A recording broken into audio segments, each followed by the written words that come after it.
Story RH, the podcast that makes a long story short. Welcome to all. History is made of stories. In this episode, we'll be talking about employer brands, with a particular focus on what attracts and retains employees. Let's make work fun again. Let's show them that our team is super cool. And that working here is awesome. We have to make work meaningful. And inspire people to dream. Unless the only thing that matters is salary. How much? That's the only thing candidates care about these days.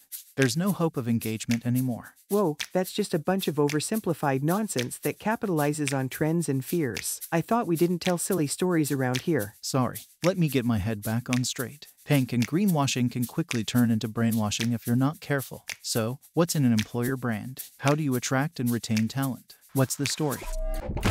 Before you can retain people, you have to attract them, which depends on the idea people have of what they will gain by joining your company. Yes, that's right, the idea they have.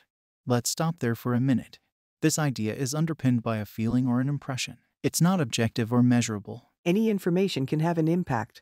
My neighbor's cousin's wife who works at the company, the comments I read online, the impression I get during the recruitment process, etc. Our decisions are based in partial, imperfect, and subjective impressions. Is the grass really greener on the other side? Is the difference big enough for me to want to jump the fence? As it turns out, I will decide to jump or not based on what I believe the company can offer. How will it motivate me? Motivation is protean and complex, made up of several different elements. The things that motivate a person to join a company must be thought of as a whole. It's the whole which will eventually tip the scales in our favor. There are 3 key points to look out for. The first is the company's project, to make people want to join you. You need a mission and an ambition that attract and inspire. What is the collective adventure I'm joining? Will it lend meaning to the effort I'm about to make? What values guide us? But there's also, and this is the second key point, the question of individual impact and the means placed at my disposition. Committing to a collective pursuit is great, but if my hands are tied behind my back, I'll wear out quickly. And the third point is recognition and rewards. Straight talk about money at last.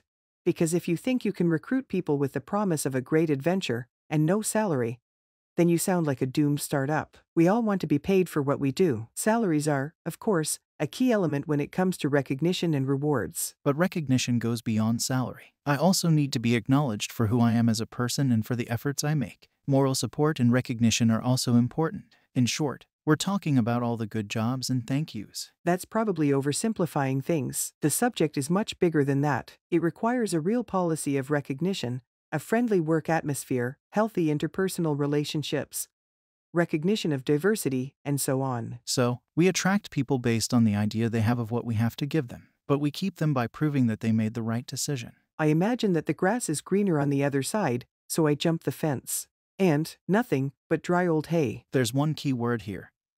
Coherency, which is why proof is important when you're attracting new people. You have to tell the story of the company, its goals, and its mission without telling any tall tales. It's not enough to say you have an ambition.